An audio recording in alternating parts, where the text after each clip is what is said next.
ನಮಸ್ಕಾರ. ಅಹಮದಾಬಾದ್ನಿಂದ take off ಆದ ಸ್ವಲ್ಪ ಹೊತ್ತಲ್ಲೇ ಏರ್ ಇಂಡಿಯಾ ವಿಮಾನ AI-171 ಪತನವಾದದ್ದು. ನಿಜಕ್ಕೂ ಎಲ್ಲರನ್ನೂ ತಲ್ಲಣಗೊಳಿಸಿದ ಘಟನೆ. ಹೌದು.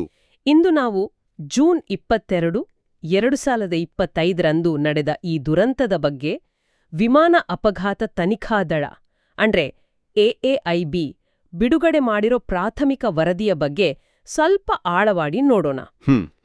ನಮ್ಮ ಉದ್ದೇಶ ಆ ವರದಿಯಲ್ಲಿ ಏನಿದೆ, ಏನೇನ್ ಗೊತ್ತಾಗಿದೆ, ಮತ್ತೆ ಇನ್ನೂ ಉತ್ತರ ಸಿಗದ ಪ್ರಶ್ನೆಗಳು ಯಾವುವು ಅಂತ ಅರ್ಥ ಮಾಡ್ಕೊಳ್ಳೋದು. ಹೌದು, ನೀವ್ ಹೇಳಿದ ಹಾಗೆ ಈ ಚರ್ಚೆ ಜುಲೈ 12, 2025ಕ್ಕೆ ಬಂದ ಆ ಪ್ರಿಲಿಮಿನರಿ ರಿಪೋರ್ಟ್ ಮೇಲೆ ಆಧಾರಿತವಾಗಿದೆ. ಅದರಲ್ಲಿರುವ ಮುಖ್ಯ ಅಂಶಗಳನ್ನ ನೋಡೋಣ. ಸರಿ, ಹಾಗಾದ್ರೆ ವರದಿ ಪ್ರಕಾರ ಆಕ್ಚುಲಿ ಏನಾಯ್ತು? ಅಹಮದಾಬಾದ್ನಿಂದ ಲಂಡನ್ ಗ್ಯಾಟ್ವಿಕ್ಗೆ ಹೋಗ್ತಿದ್ದ ವಿಮಾನ ಟೇಕ್ ಆಫ್ ಆದ ಕೆಲವೇ ಸೆಕೆಂಡ್ಗಳಲ್ಲಿ. ಹೌದು, ಅಂದ್ರೆ ನೆಲದಿಂದ ಮೇಲೆ ಹಾರಿದ ಕೇವಲ 3 ಸೆಕೆಂಡ್ಗಳ ನಂತರ ಅಂತ ಹೇಳ್ಬೋದು. ಅಷ್ಟು ಬೇಗ? ಹೌದು, ಅಷ್ಟರಲ್ಲೇ ಒಂದು ಅನಿರೀಕ್ಷಿತ ಘಟನೆ ಆಯಿತು. 2 ಇಂಜಿನ್ಗಳ ಫ್ಯೂಲ್ ಕಂಟ್ರೋಲ್ ಸ್ವಿಚ್ಗಳಿರುತ್ತವಲ್ಲ, ಅವು ಬಹುತೇಕ ಒಂದೇ ಸಾರಿ ರನ್ ಸ್ಥಿತಿಯಿಂದ ಕಟ್ ಆಫ್ ಸ್ಥಿತಿಗೆ ಚಲಿಸಿದವು, ಒಂದೇ ಸೆಕೆಂಡಿನ ಅಂತರದಲ್ಲಿ ಬಹುಶಃ. ಓ, ಅಂದ್ರೆ ಇಂಧನ ಪೂರೈಕೆ ನಿಂತೋಯ್ತು. ಖಂಡಿತ, ತಕ್ಷಣವೇ ನಿಂತೋಯ್ತು. ಸೊ 2 ಇಂಜಿನ್ಗಳು ಒಟ್ಟಿಗೆ ಸ್ಥಗಿತಗೊಂಡವು. ಇದೇನಾ ಕಾಕ್ಪಿಟ್ ವಾಯ್ಸ್ ರೆಕಾರ್ಡರಲ್ಲಿ ಕೂಡ ಗೊತ್ತಾಗಿದೆ ಅಂತೆ, ಪೈಲಟ್ಗಳ ಸಂಭಾಷಣೆ. ಹೌದು, ಅದೊಂದು ತುಂಬ ಮುಖ್ಯವಾದ ತುಣುಕು ಸಿಕ್ಕಿಲೆ. ಒಬ್ಬ ಪೈಲಟ್ ನೀವು ಯಾಕೆ ಕಟ್ ಆಫ್ ಮಾಡಿದಿರಿ ಅಂತ ಕೇಳಿದ ಹಾಗೆ, ಅದಕ್ಕೆ ಇನ್ನೊಬ್ಬ ಪೈಲಟ್ ನಾನು ಮಾಡಲಿಲ್ಲ ಅಂತ ಉತ್ತರ ಕೊಟ್ಟಿದ್ದು ಕೇಳಿಸುತ್ತೆ. ಇದು ಆ ಕ್ಷಣದ ಗೊಂದಲವನ್ನ ತೋರಿಸುತ್ತೆ. ಸರಿ ಸರಿ, ಯಾರು ಹೊಣೆ ಹೊತ್ಕೊಳ್ತಿಲ್ಲ ಅನ್ನೋ ಹಾಗೆ. ಹೌದು, ಅಥವಾ ನಿಜವಾಗ್ಲೂ ಏನಾಯ್ತು ಅಂತ ಅವರಿಗೂ ಗೊತ್ತಾಗ್ಲಿಲ್ವೇನೋ ಅನ್ನೋ ತರಹ. ಆಮೇಲೆ ಅವರು ಸ್ವಿಚ್ಗಳನ್ನ ಮತ್ತೆ ರನ್ಗೆ ತರೋಕೆ ಪ್ರಯತ್ನ ಪಟ್ಟಿದ್ದಾರೆ. ಟ್ರೈ ಮಾಡಿದ್ರಾ? ಆದ್ರೆ ಎಂಜಿನ್ 1 ಸ್ವಲ್ಪ ಚೇತರಿಸ್ಕೊಂಡ ಹಾಗೆ ಕಂಡ್ರು. ಎಂಜಿನ್ 2 ಮಾತ್ರ ಮತ್ತೆ ಸ್ಟಾರ್ಟ್ ಆಗ್ಲೇ ಇಲ್ಲ. ಅಯ್ಯೋ. ಆಮೇಲೆ ವಿಮಾನ ವೇಗವಾಗಿ ಕೆಳಗೆ ಇಳಿಯಕ್ಕೆ ಶುರುವಾಯಿತು. ನೆಲಕ್ಕೆ ಬೀಳೋ ಕೆಲವೇ ಕ್ಷಣಗಳ ಮುಂಚೆ, ಸುಮಾರು 1 ಗಂಟೆ 9 ನಿಮಿಷಕ್ಕೆ, ಅಂದ್ರೆ ಭಾರತೀಯ ಕಾಲಮಾನ ಮಧ್ಯಾಹ್ನ, ಮೇಡೇ ಮೇಡೇ ಮೇಡೇ ಅಂತ ಎಮರ್ಜೆನ್ಸಿ ಕಾಲ್ ಮಾಡಿದ್ದಾರೆ. ಆಮೇಲೆ ಏರ್ಪೋರ್ಟ್ನ ಹೊರಗಡೆ ಇದ್ದ ಮೆಡಿಕಲ್ ಕಾಲೇಜ್ ಹಾಸ್ಟೆಲ್ ಬೇರೆ ಬಿಲ್ಡಿಂಗ್ಗಳ ಮೇಲೆ ಬಿದ್ದಿದೆ.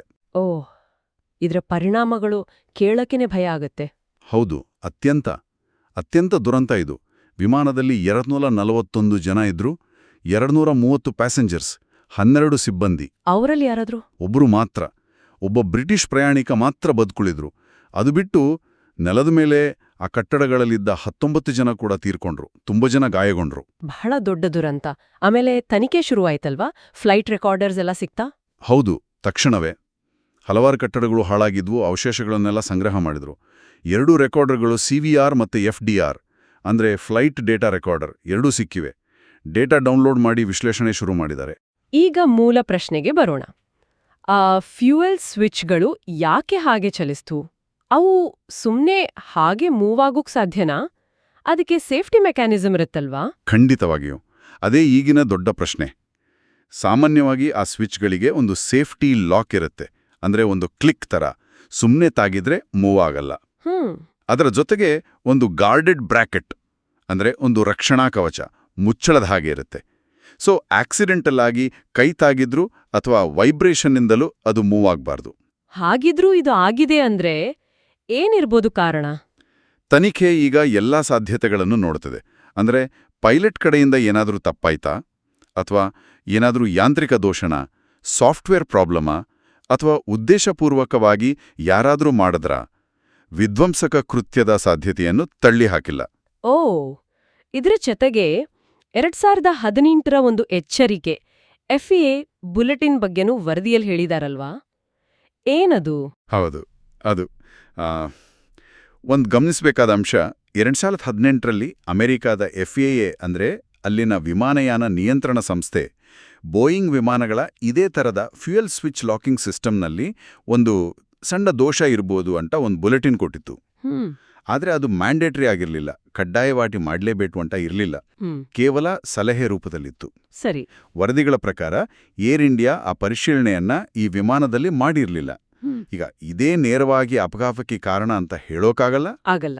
ಸರಿ. ಆದ್ರೆ ಈ ತರದ ಸಲಹಾ ರೂಪದ ಸುರಕ್ಷತಾ ಕ್ರಮಗಳನ್ನ ಏರ್ಲೈನ್ಸ್ ಎಷ್ಟು ಗಂಭೀರವಾಗಿ ತಗೊಳ್ತವೆ ಅನ್ನೋ ಒಂದು ಪ್ರಶ್ನೆ ಇದರಿಂದ ಬರುತ್ತೆ. ಇದು ತನಿಖೆಯ ಒಂದು ಭಾಗ ಅಷ್ಟೇ. ಓಕೆ. ಆ FAA ಬುಲೆಟಿನ್ ವಿಷಯ ಒಂದು ಕಡೆ ಇದ್ರೆ, ಇನ್ನೊಂದು ಕಡೆ ಈ ಪ್ರಾಥಮಿಕ ವರದಿಯ ಬಗ್ಗೆನೇ ಕೆಲವು ಟೀಕೆಗಳು ಬಂದಿವೆ ಅಂತ ಕೇಳಿದೆ. ಪೈಲಟ್ಗಳ ಮೇಲೆ ಹೆಚ್ಚು ಫೋಕಸ್ ಮಾಡ್ತಿದೆ ಅಂತ. ALPಯ ಇಂಡಿಯಾ ಅಂದ್ರೆ ಪೈಲಟ್ಗಳ ಸಂಘ. ಹೌದು, ಕೆಲವು ಕಳವಳಗಳು ವ್ಯಕ್ತವಾಗಿವೆ. ಅಂದ್ರೆ ಪಾರದರ್ಶಕತೆ ಸಾಲದು ಮತ್ತೆ ವರದಿ ಸ್ವಲ್ಪ ಪೈಲಟ್ ಎರರ್ ಕಡೆಗೆ ವಾಲುತ್ತಿದೆಯಾ ಅನ್ನೋ ಒಂದು ಆತಂಕ ಕೆಲವರಿಗಿದೆ. ಅವರ ಒತ್ತಾಯ ಏನಂದ್ರೆ, ಯಾವುದೇ ತೀರ್ಮಾನಕ್ಕೆ ಬರೋ ಮುಂಚೆ ಪೂರ್ತಿ CVR, FDR ಡೇಟಾ ಮತ್ತೆ ವಿಮಾನದ ಮೇಂಟೆನೆನ್ಸ್ ರೆಕಾರ್ಡ್ಸ್ ಎಲ್ಲವನ್ನೂ ಪಬ್ಲಿಕ್ ಪರಿಶೀಲನೆಗೆ ಲಭ್ಯ ಮಾಡಬೇಕು ಅಂತ. ಅದು ತನಿಖೆಯ ವಿಶ್ವಾಸಾರ್ಹತೆಗೆ ಮುಖ್ಯ ಕೂಡ. ಖಂಡಿತ.